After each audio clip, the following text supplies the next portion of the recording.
This program is sponsored by Dave Stahl. Welcome back to Hour 2 of Gun Sports Radio, where your hosts Dave Stahl, Lance Pelkey, and Michael Schwartz educate you on anything and everything related to our Second Amendment right. Visit gunsportsradio.com with your questions and comments, or to learn how to become a sponsor and or guest of the show. Now here comes Hour 2 of Gun Sports Radio, and your hosts Dave, Lance, and Michael. All right, folks, welcome back. I'm glad you hung in. By the way, we are on Facebook Live. All you have to do is go to San Diego County Gun Owners. Well, actually, you go to facebook.com/SDCGO. No pictures this time, just beautiful. Our nice little aim here. So, hello to everybody out there watching us on Facebook. Yeah, say hi. Everybody wave. Hey, this is FM 96.1 AM 1170. The Answer. And this is Gun Sports Radio. By the way, you can get all our shows on your podcast systems. All you have to do is pick your favorite, put gunsportsradio.com, and you are there. This hour is brought to you by our friends at Cali Key. Cali Key is a drop-in solution for your AR-15, AR-10, and it will instantly make it California compliant. For more information, check out Cali Key at calikey.com. That's KALIKEY.com. Also, self-defense and emergencies can happen to anyone, and unfortunately, the justice system may not be on your side. While you protect your family and property, U.S. Law Shield is here to defend you 24/7, 365 days a year, with a comprehensive self-defense coverage at an affordable price. Bad guys don't take days off, and neither does U.S. Law Shield. What's your plan after you defend yourself or your family? Consider a plan from U.S. Law Shield. Check them out today at uslawshield.com. That's uslawshield.com. All right, this segment is brought to you by San Diego County Gun Owners, SDCGO.org, SDCGO.org. Need to join? $10 a month. You can help us keep your Second Amendment rights in your back pocket. Right now, we got the covert blogger, Joe Dramisi. He's got a sack on his head, so nobody can tell who he is. And is this the last of all the lockdown got you down segments? No, you got more bad info over there. No, we did the last one last week. It says part 4. Yeah, you can't trust that stuff. Okay, so what are you going to talk about? Fake news. So, fake news? Okay. So, yeah, I went to, moved on a little bit because we did 3 weeks of dry practice, which is good. That's a good thing to do. I wish I would do what I say rather than practice what you do. Yeah. But, no, this week went back to a little more current event stuff, which I really didn't want to do, but you can't get away from it. There's too much of it. But I was thinking, as we start to see maybe a light at the end of the tunnel here, we start to wind down from this stuff. The blog or the article was, Americans need to ask, and they need to ask a question. And the question Americans need to ask, it's actually a whole bunch of them, but the one that kind of covers it is, in what kind of country do we wish to live? This is our country. We run this country. Yeah. These people in the government that are doing all these things. They're our employees. Allegedly, we're supposed to have a little bit of control here. And, looking at what's been going on with the COVID-19, if you go, back to, when it really started to impact people, maybe 5 or 6 weeks ago, something like that. I know the government knew about it a little bit sooner than that, but when things started happening to us, probably 5 or 6 weeks ago. And, at first, I don't want to be I've been critical of policymakers and some of the goofy stuff that's going on. But in the beginning, to be fair, they were responding to these doomsday scenarios. They were hearing predictions of millions of deaths and this and that, and they really didn't know. So, to be conservative and to err that way, I think was fine. I don't. Have we heard any apologies? I don't have a problem for scaring the snot out of everybody. Well, and that that actually jumps to where we're at now, because now I think it's pretty obvious now that it did not turn out to be what they were afraid of. Which they didn't know in the beginning. And, the damage that we've done to so many people now with this shutdown and locking people in their houses and this kind of stuff, I can't fault them really for being overly conservative, but I can fault them now because they're now know better. Well, and this needs to open up now. And that's what I was, kind of writing about, because as we do start to get to that, and the thing, getting back to what you just mentioned about apologizing, one of the things that's going to happen, either they're going to have to come out and say, okay, we did what we thought we needed to do. It turns out we were wrong. Yes, it's a serious virus, but it's not Ebola. This is not cholera. This is not the Black Plague. Yes, you have to take it seriously, but what we did maybe was a little bit too much, and we need to open back up. So they either have to say that, which I'm not holding my breath for, or you have to figure out how do you open back up, because, what they're talking about now is, well, we're going to watch the numbers and see what happens. Okay, well, we could tell you what's going to happen. If you start letting people back out and opening back up, the number of cases is going to go up. I mean, that's what's going to happen. And, you have to make that decision. Are we going to change the way we live to the point? Because if you think about this, if we're going to continue this social distancing, I think somebody, I don't know if it was from our county health or somebody in some position of authority was saying, well, this distancing stuff may go on indefinitely. Well, okay, if you're going to do that, does that mean no more organized sports? So no football, no baseball, no soccer, no basketball, not just professional, but none at the high school level, no college level. Does that mean no restaurants, no bars, no nightclubs, no concerts? I mean, is that what we're talking about? And, we need to start asking about that, and they need to start making some decisions, because a lot of these businesses are suffering. There's been a lot of, I think, unintended consequences of shutting the economy down, because one of the things I think they should learn from this is our economy is so complex and so interconnected that you can't arbitrarily say, okay, this is an essential business, this one isn't, and then not have unintended consequences like this.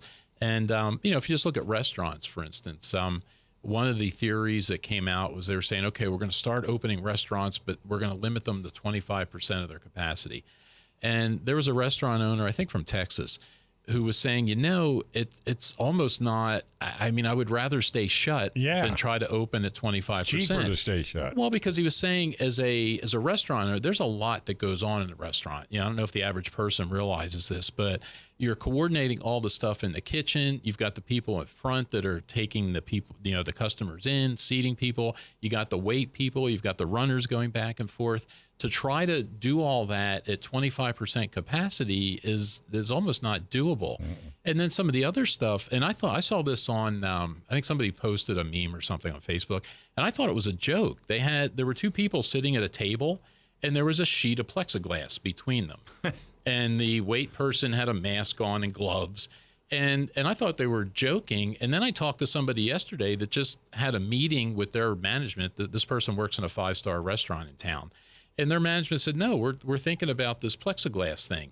Now, seriously, if you do that as a restaurant, if you try to open that way, me personally, I would not go to a restaurant. I was going to say, go ahead and open it. No one's coming. Well, yeah, if you think about that, if you go into a restaurant and say you go in there with your wife, so you're sitting at the table, there's going to be a plexiglass screen in front of you. If, for one, how do you talk? You're going to be like Maxwell Smart with the cone of silence. Well, some couples might like that. Some might like that. I was going to say, I think my wife right now is probably looking up plexiglass to put in our dining room table. Well, she's had enough of you. Well, the other thing too there is there are certain meals I've eaten where she probably wished she had some plexiglass between. Oh, but do you want to share something? A lot of times my wife will say, "Ooh, try this." Oh yeah, let me get up and let me walk around the plexiglass, and we'll do that. And it's just that kind of stuff. They're just not thinking about it. And some of these, and I saw an article, and then this person told me this happened again at their restaurant yesterday. With the restaurant met with the staff. And I read this a little while ago, and then I heard about it again happening here, where the restaurant told the staff, first off, they were real happy because they got the loan, and now they could start paying them again. And the staff is saying, well, wait a minute. You want to pay me now back to my minimum wage thing. I'm making more sitting here on this beefed up unemployment thing. I know. And like you or Michael were saying last week, the deal with the loan is, if they could spend 75% of it on payroll or the mortgage there, it's forgiven. Yeah. So now you're putting them in that position. And like the guy I talked to yesterday said, they were given the choice. They said, you could end your furlough and come back in and start working again for the minimum wage, or you could terminate your employment with us, in which case, if you do that, you can't collect the unemployment because now you've quit. Well, and here's another thing that's a kicker, because they interviewed one of the governors on that same topic, and he said that if we're open and you don't want to come back and you don't have a doctor's excuse that says you're either sick or you have to take care, you're done. Not only will you lose your job, but you'll lose all your benefits. Yeah, exactly. And that, and that was in one of the states that are opening up. And now finally you're starting to see the lawsuits, which I was getting well, you knew they were with coming. that. Well, I was hoping they were coming, because a lot of the stuff that these governments are doing is not right. And there was a guy, and I didn't have a chance to research it, but there was a guy that was arguing that nowhere in our Constitution or in the California Constitution does it say the government has the right to quarantine healthy people. They can quarantine sick people, but they're not supposed to be able to lock everybody else down. Well, another, just on the plexiglass, then we got to get going. One of the shops that I work with put a nice piece of 4x4, thick plexiglass hanging from chains from the building. And he put tape and everything down. So every time a customer comes in to get their car serviced, they walk to the end of the plexiglass and they put their heads around the plexiglass to get their car serviced. He says, what, I got to put it all the way across the wall? So I gave him a couple of ideas. Anyway, we got to go because I'm sure we got tons of customers that we got to talk. Customers, listen to me. Read the article. Yeah. Where do you find it? At San Diego County Gun Owners, right? SDCGO.org on the blog page, which is harder to find now. SDCGO.org/blog. Why is it hard to find? Oh, we changed the menu. Yeah, it's smaller. Actually, it looks nicer. It looks nicer. Smaller. That's why we changed I was used to the big button. Yeah. All right. Well, we all like big buttons. This is FM 96.1, AM 1170. The Answer.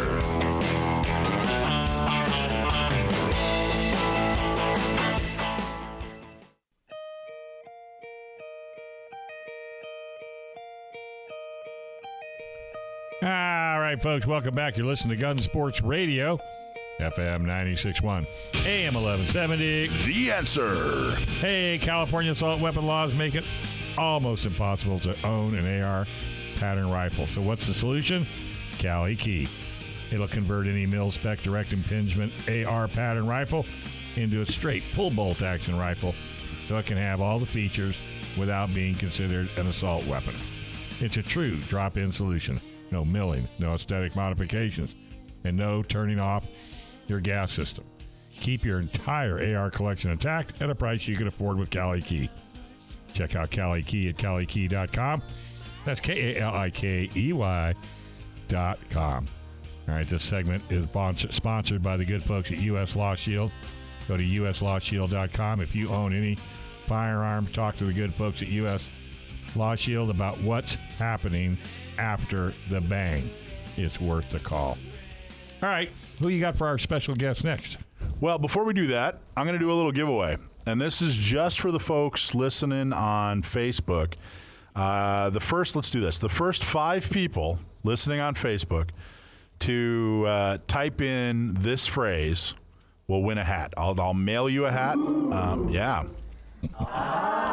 The phrase for your hat is, and this is what you have to type in, is this your first day on the job, Ken? Very good. Type that in. Type in, is this your first day on the job, Ken? And we'll first 5 people to do that, we'll give you a free San Diego County Gun Owners hat. So who's monitoring this? You better get I'll get it taken care of. All right. Don't worry.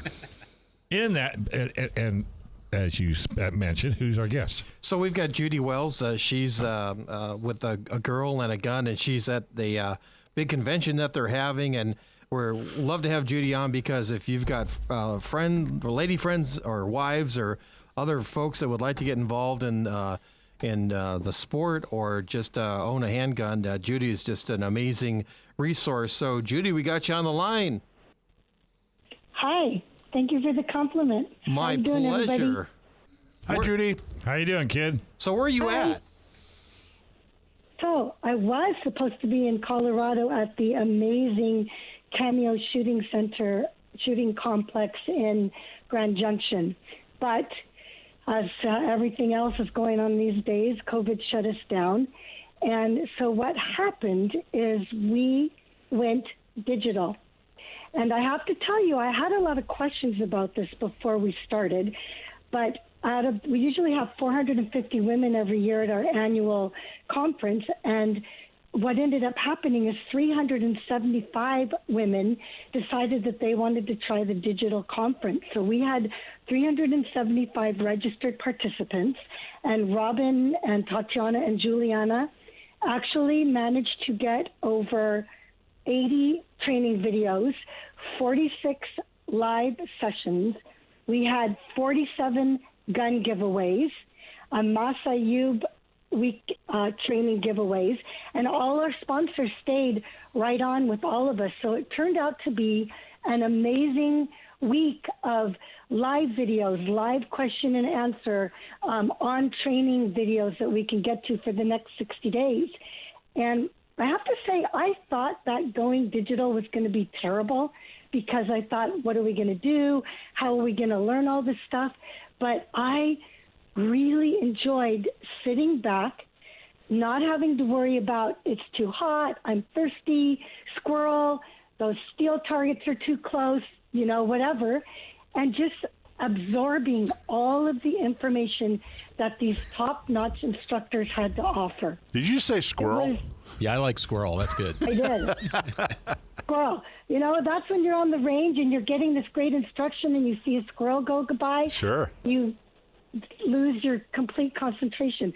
So being able to sit back and listen to these top instructors across the country and just take notes and ask questions and be in your jammies with bad hair and not have to worry about getting off some shots was a shockingly great educational experience for me. I found it to be great. So I thought for my little segment here that I would give you the top 6 takeaways that I got from the instructors that I chose to give a little golden nugget from. Sounds good. We like squirrel. Keep going. Top 6. I wish we need a drum roll.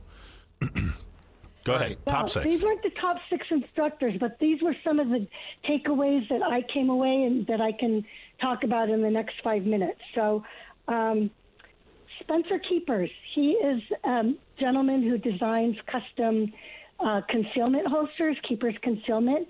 He does amazing work, and he had a really interesting take on concealment holsters, which was that a lot of people get the firearm and then pick the holster. And his take is get the holster that fits your body and figure out where you want to carry, and then get the firearm that fits the holster. Because those of us that carry, especially women, sometimes our body types aren't exactly like the men can throw on a T-shirt, throw their holster on, put their T-shirt over, but we don't always want to be walking around like we're working in the garden. So it's really difficult for us to find a holster that fits our body type and fits a carry gun. So his suggestion was find the holster and then develop your, concealed carry protocol around that. Good idea. The next person, Tiffany Johnson and Akil Kadir with citizenscarry.com.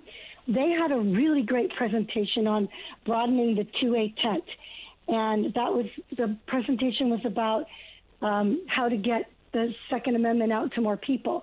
One of the things that I'm guilty of is when I meet somebody, I immediately want to turn them into tactical ninjas, and we're going to go shoot 3-gun and get your trap gun out, and let's all do this. And really what I need to calm myself about and remember is that not everybody has to be that person. Some women just want to come to the 2A tent and learn a little bit about firearms and just let it be enough that they can access their firearm from their safe or their nightstand or wherever it is and be safe. And that's all they want. They don't necessarily want to join the 17 competition teams that we have and all go to conference and do everything like that. So it was kind of a reminder that we need to be welcoming to women and everybody who just maybe want to become familiar with the firearm for a little bit of their life and not for, their whole life. I agree. So That's really good advice. I like that a lot, Judi. And the understanding that sometimes interests ebb and flow. So they might be into it next year. So just, and then they might not be into it the year after that. But I think you're absolutely right. That's excellent. An excellent point. Yeah. When she was talking, I have to say, Mike, a lot of the information she was giving, my mind kept drifting back to San Diego County Gun Owners and all the different levels and interests that we have underneath that tent alone, that umbrella, and how we have to rise to and meet people at where they are and not necessarily make them be who I am or who we want them to be right away. So we try not to shove them into a box. Right. It was a really interesting presentation. So then I'm going to move on to Stephanie Widener. She comes from the Complete Combatant, and they talked a lot about how when we go to the range, a lot of us go to train with getting our skills and everything accurate and perfect, when what we should be doing is training with image-based decisional drills, meaning that we should be training and teaching ourselves to make decisions up front. So we should be doing a lot of what, if, and then. So, for example, teach yourself how to deselect yourself as a victim. And when we go train, we should think about it in terms of that.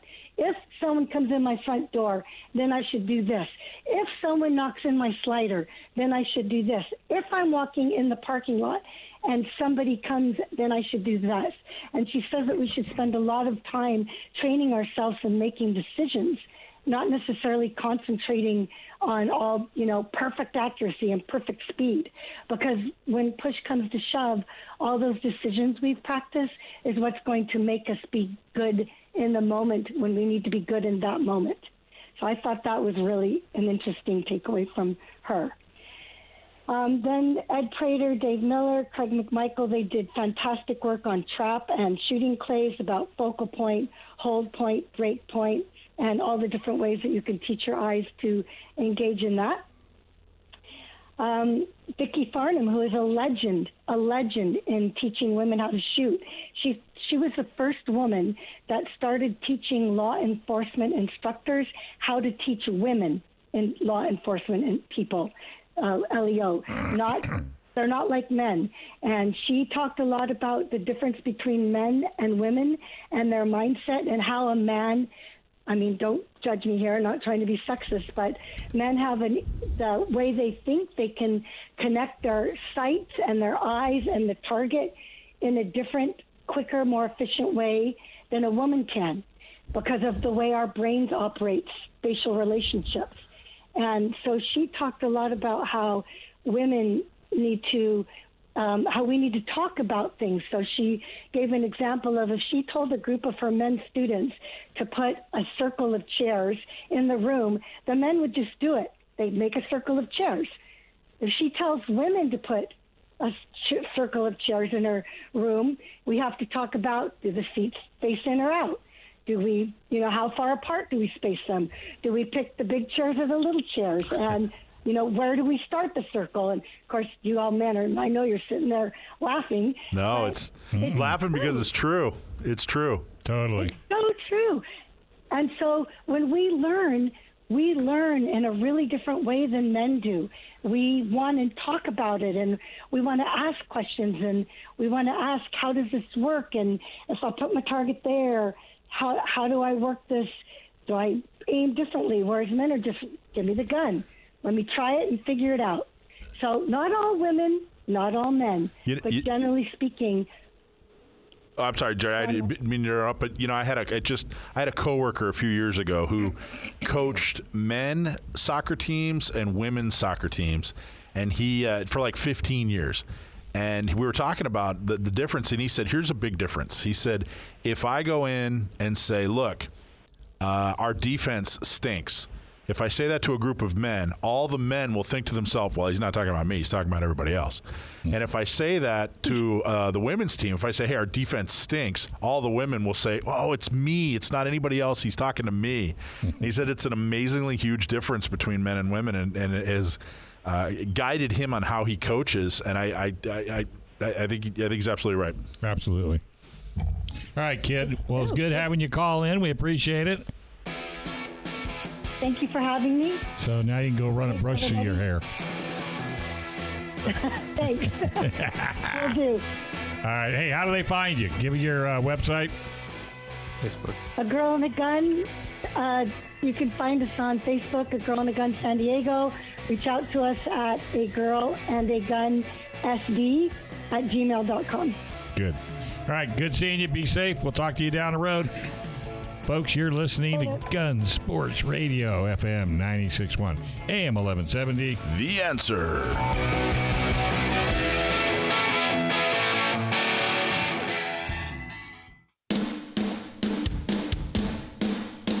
All right, folks, welcome back. This is Gun Sports Radio, FM 96.1, AM 1170. The Answer. All right, this segment is brought to you by A.O. Sword Firearms Gun Store. Thousands of pandemic panic buyers just found out what San Diego shooters already knew. A.O. Sword Firearms in El Cajon has the widest selection of guns in the county. They have hundreds of different new and used guns in stock and everything you could want for an AR-15. Whether you're looking for the latest competition rifle, combat pistol, or collectible cowboy iron, you'll find it at A.O. Sword. They're also professional gunsmith with a full machine shop. They can clean, repair, upgrade, or even customize your gun, including cerakote. Cerakote. I'm gonna have to work on that one. A.O. Sword Firearms is at 929 East Main Street, just off Mollison and El Cajon. Best of all, they are friendly, informed, and actively support your rights. See for yourself with their legal and technical updates on Facebook. Check out aosword.com or call them at 619-749-4867. All right, we got David Chong on the line. How you doing, bud? Dave, I love the way that ad copy rolls off your tongue. Well, it's new. And cerakote, I got to work on that one. Yeah, maybe you could talk to us about what cerakote is. Yeah, right. Cerakote, yeah, that's. I'm a black belt in cerakote. I knew it. Shoot. Oh man. Hey, that'll get people just to come down and see what the heck I'm talking about. Oh shoot. We had a guy. Unfortunately, every once in a while you get these kinds of folks. Got very belligerent. Obviously, had no business being anywhere around guns, and we had to escort him out. And he called the cops, saying he was assaulted. Long story short, the cops come and say, "Do you want me to arrest this guy?" I said, "No, it's all good. Just make sure he doesn't come back." Jeez. He says it's funny. He was complaining in the parking lot that he was afraid for his life because you know karate. Okay. Well, there you go. I'd be more afraid of all that karate hanging on the walls, I think. But yeah, that's right. He went to chest thump me, and so I just deflected that and turned him around, and without it hurting him at all. But I think he was surprised to be facing the other direction so quickly. How old was he? Oh, the poor guy's like 13. 65. I mean, he was I guess but he definitely used to being a bully. Anyway, gotcha. I wanted to tell you, we are still busy. Good. But we've had no lines pretty much all week, other than sometimes at our busiest moments, especially at open and kind of in the lunch hour, you might get one or two people waiting in our chairs outside, but that's like a 15-minute wait max, because we do have all hands on deck. We just hired a new salesperson with a lot of industry experience. We're really excited to bring Amy on board, and we hope everybody comes by and meets her. We still are looking for one more quality person in a permanent position with us to join the AO Sword team. So if anyone listening knows that person, send them over. Congratulations to Amy. That's awesome. That's right, yeah. Yeah. Michael Schwartz will be down to fill out an application. Maybe tomorrow. Joe Dramisi. Yeah, Smiles. yeah. No, Joe works for free. Don't do that. And my boss is kind of a jerk, so I might want to come work for you. Yeah, True. sure. Yeah, but she puts food on the table, so. Yeah. Ah. Oh, gotcha. And sometimes not over plexiglass, right? Exactly. Gosh. A little more anecdotal. I did sneak over to a local gun range to do some shooting with some friends this weekend, and as I pulled up, I saw 6 people in line outside, and I thought, oh man, is everyone busier than we are? Are we the only shop without a line? But when I went in, I found out why. There was only one person working the counter. And I'm not criticizing, I'm just explaining a different situation. He explained that the reason why they only are working one person at a time is because they just don't have much inventory to sell. So I want to explain, we have tons of inventory over at AO Sword Firearms. We've sold out dozens of times, of course, just like everybody else, but we've been very aggressive in our buying. We get restocked almost every day.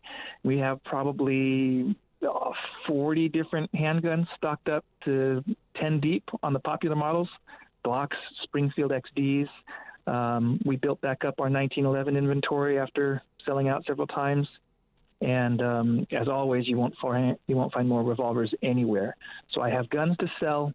If you're looking for one and can't find them elsewhere, of course, stick with your favorite shops. They've earned your business. But if you're looking to pick up a gun you can't find, come see us. That's great advice. So, David, I mean, we were actually talking about cerakote. Yeah. So, would you mind just giving us a little 1-2 on a little lesson on what exactly is cerakote? The process.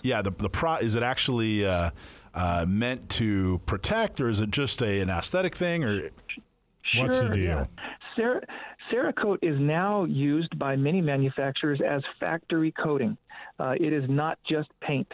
It is a ceramic-based, high-tech, oven-cured coating it takes a whole process to apply. It's not just a paint that you spray on. As a matter of fact, it's so advanced that there are military-only blends that we apply for some of our customers for agency use and military use that actually has infrared signature blocking. So it is high-tech stuff, and it is far more durable, far more corrosion resistant than just about any other coating out there, including, just every old-school coating you can think of, bluing or parkerizing, even hard chrome. It's a lot more durable, scratch-resistant, corrosion-resistant, great stuff. It will wear. So like if you even properly applied like we do, we pre-bake to get all of the oils out of the gun. Even if you haven't shot it before, it's still got assembly lube on it. So you have to pre-bake all of that oil out, degrease it, then we strip it in a media blaster using the right media, so we're not too aggressive, but we also give some bite for the coating to adhere and penetrate, and then it's oven cured between 160 and 300 degrees Fahrenheit, and we can cure optics and even polymers, like on Glocks. You just have to be very careful. If you don't use us, choose your cerakote applicator very, very wisely, because you can bend those frames and then you're out of gun. So, David, you could do that to just about any gun, or are there some limitations? Just about anything. We've done handguns, shotguns, revolvers. I don't love doing revolver cylinders because the flash at the cylinder gap does embed into the cerakote, and it looks ugly. That's why a blued finish is better there, or a stainless. But other than that one spot on revolvers, and I've done many, and they do hold up. It just they'll get the flash rings. Of course, other finishes get the flash burn too. rifles, and heck, there's even a special lubricated coating just for bolt carrier groups for AR-15s. I'll be darned. Well, at least we know now, and it's called cerakote. And the other coat, and we do that all in house. And then the other one is called it's like a hydro dip or something like that. Right. What's the difference, or what is that? Hydro dip is when you want to get a really intricate kind of proprietary pattern, like let's say the woodland. What's that called? Remington uses it a lot. I just can't think of it. The camo, or the.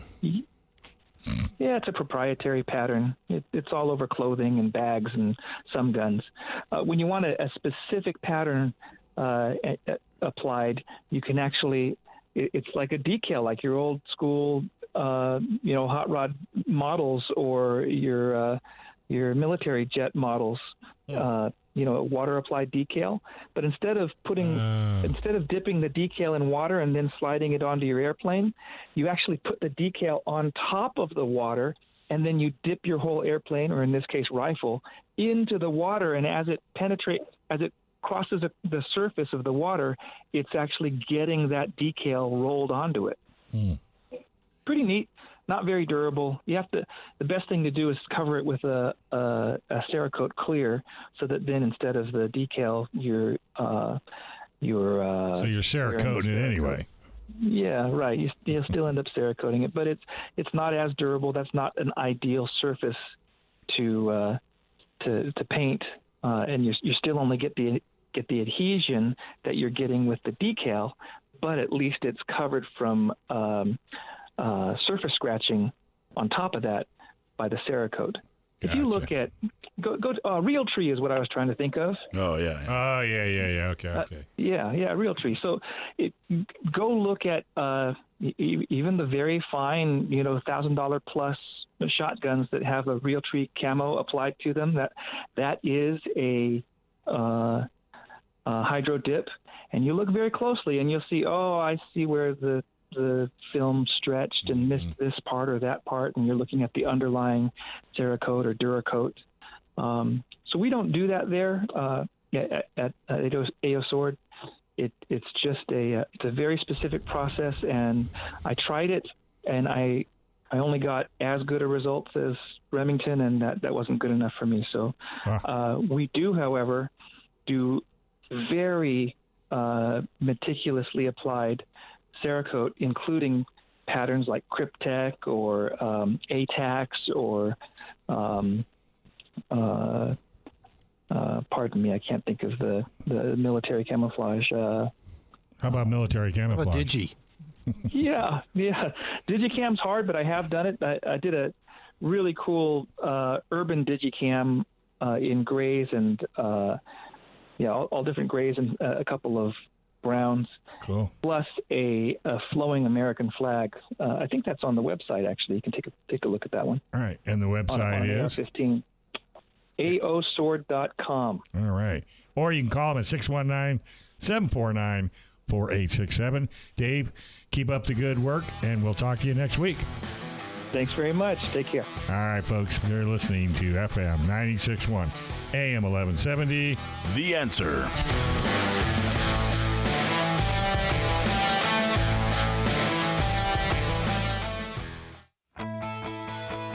All right, folks, welcome back. You're listening to Gun Sports Radio, FM 96.1, AM 1170. The Answer. All right, California assault weapon laws makes it almost impossible to own an AR pattern rifle. What is the solution? Cali Key. It'll convert any mil-spec direct impingement AR platform rifle into a straight pull-bolt action rifle so it can have all the features without being considered an assault weapon. It's a true drop-in solution, no milling, no aesthetic modifications, and no turning off your gas system. Keep your entire AR collection intact at a price you can afford with Cali Key. Check out Cali Key at CaliKey.com. That's KALIKEY.com. Hey, self-defense and emergencies can happen to anyone, and unfortunately, the justice system may not be on your side. While you protect your family and property, U.S. Law Shield is here to defend you 24/7, 365 days a year with a comprehensive self-defense coverage at an affordable price. Bad guys don't take days off, and neither does U.S. Law Shield. What's your plan after you defend yourself or your family? Consider a plan from U.S. Law Shield. Check them out today at uslawshield.com.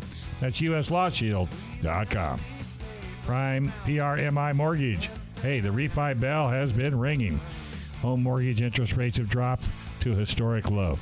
If you are looking to buy or refi, or if you're considering a reverse mortgage, just call our local mortgage guy, Chris Wiley, at PRMI Mortgage. For nearly 25 years, Chris has been helping local San Diegans with all their mortgage needs.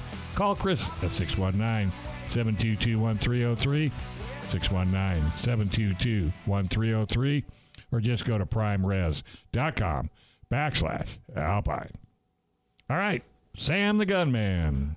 Another awesome episode of Stump My Nephew. Every week we ask my nephew a trivia question about guns or gun history or all kinds of exciting Second Amendment or gun-related subjects.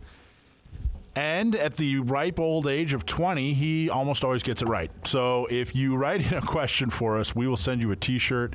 If we use your question on the air, we'll give you a T-shirt. I'm sorry, that's what. If we use your question on the air, we'll give you a T-shirt. If you stump him, you'll get a T-shirt and a hat. I did not realize that. Yeah. Russell, did you realize that? No, I did not realize that. Well, now we realize. Now Russell realizes that. All right, so Sam the Gunman, are you on the line? Yeah, I am, and I have it on good authority that this week's question is a hard one. It is a hard one. It was sent in by a young lady named Nancy from Fredricksburg. And Nancy wants to know, obviously we all know, I think we all know, that Gatlin was the inventor of the machine gun. But what she wants to know is who invented the first, the first fully portable, fully automatic gun. That would be Hiram Maxim. That's amazing. Didn't even pause. All right, so tell us about... So much for tell that us about toughness. Hiram Maxim and tell us about his gun. He did invent it. It became basically it looked like every country in the world was using it starting in 1886.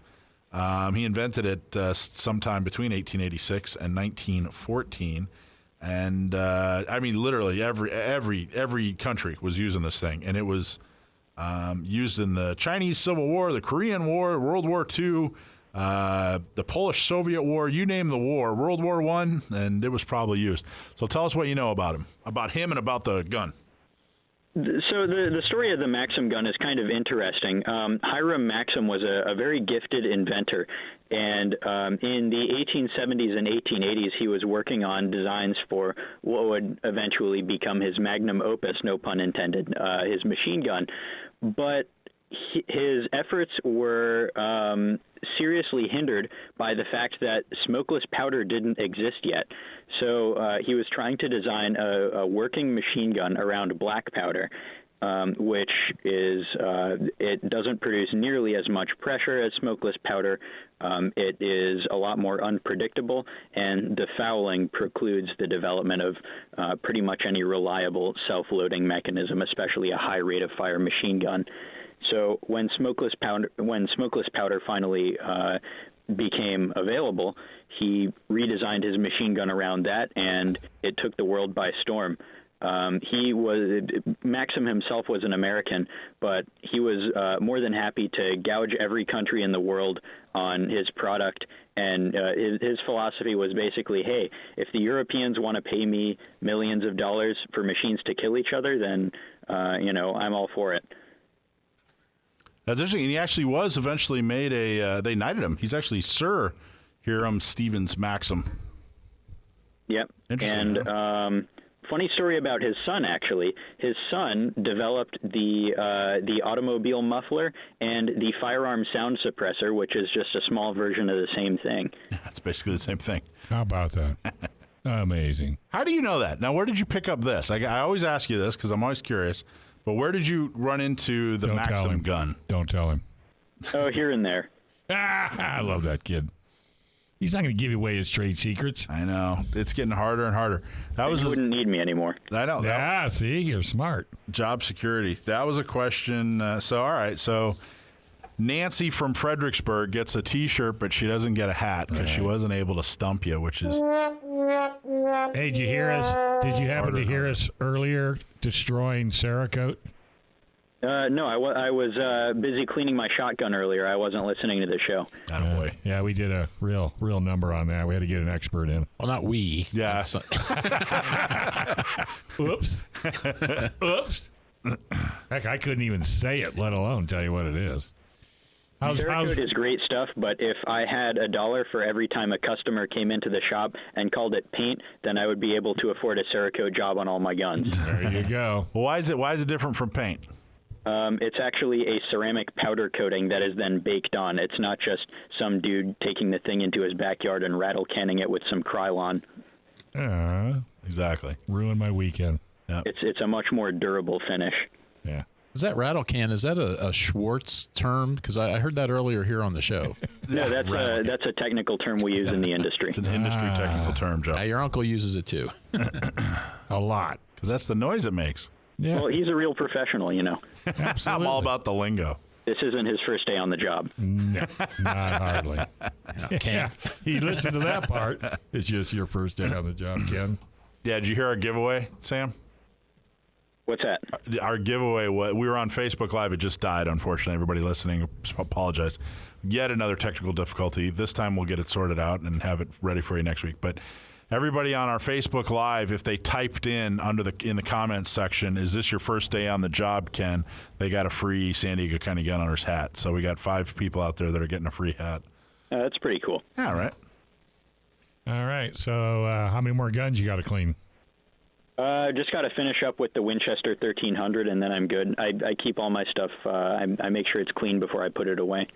Hey, that's the one I just won. That's a nice shotgun for that price there. I like that. So tell real quick before you go away, the what is the speed pump part on that is kind of different. I actually can't speak to that. I don't know about. Oh, I could have got a hat. You could have got a hat with that question. Oh man! Back to that. Well, there's next week's questions. Proprietary manufacturer stuff, that's a good way to stump me. There you go. But history, we haven't got a prayer, right? I don't know, maybe. Yeah, okay. All right, buddy. Thanks a lot. Stay safe. Give the family a big hug, and we'll talk to you next week. Yeah, you guys stay safe out there. All right, buddy. All right, folks. Hey, we want to thank Firearms Legal Protection at firearmslegal.com, San Diego County Gun Owners at SDCGO.org, U.S. Law Shield at uslawshield.com, Cali Key at calikey.com, PRMI Mortgage at PRMERSRES.com, /Alpine.com, Law Offices John Dillon, The Gun Range San Diego at thegunrangesandiego.com, A.O. Sword Firearms at AOSword.com. Want to thank Michael Schwartz, Lance Pelkey, Joe Germisi, Sam the Gunman, Brendan Thomas. Can't thank him enough. Go to gunsportsradio.com for podcasts and up-to-date information. And don't touch that dial. Bob Stiegel is in the wings, and has he got a show for you right here on FM 96.1, AM 1170. The Answer.